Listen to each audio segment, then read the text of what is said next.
Dodging rockets, U.S. Marines battle a brutal enemy.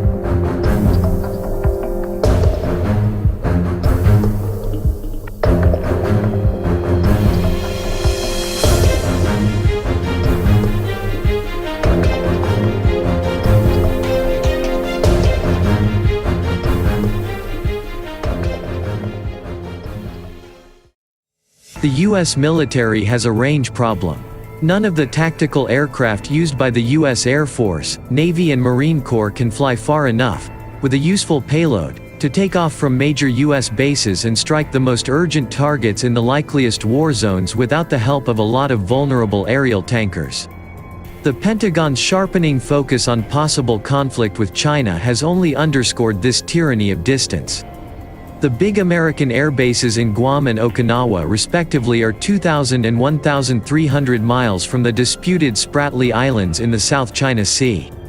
The U.S. Marine Corps, for one, is trying hard to cross this vast expanse. The amphibious branch plans to send young Marines on risky missions setting up quick and dirty airfields on small islands, many hundreds of which dot the western Pacific Ocean. The impromptu air bases would function as temporary refueling and rearming stops for the Corps' F-35 stealth fighters, hopefully allowing the short-legged jets to travel farther than builder Lockheed Martin intended.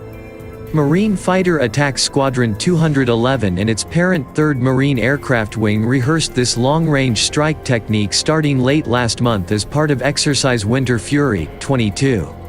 "We've got to find every advantage we can out there," said Lieutenant Colonel Andrew Dombrogi, commander of VMFA 211, an F-35B jump jet unit in Yuma, Arizona.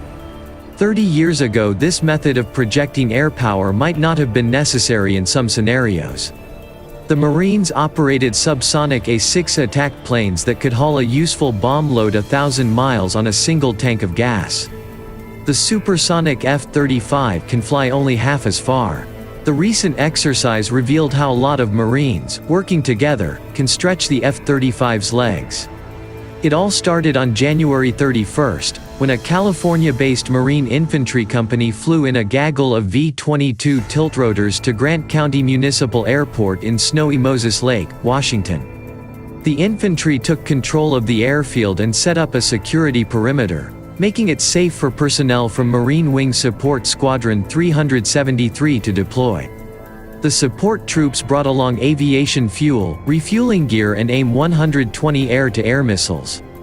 The F-35Bs took off from Yuma, topped off their tanks from Marine KC-130 tankers, then flew the roughly 1,200 miles to Moses Lake, where they refueled, loaded up a pair of AIM-120s each and flew back to Yuma, fast enough, planners hoped, to dodge a retaliatory missile barrage.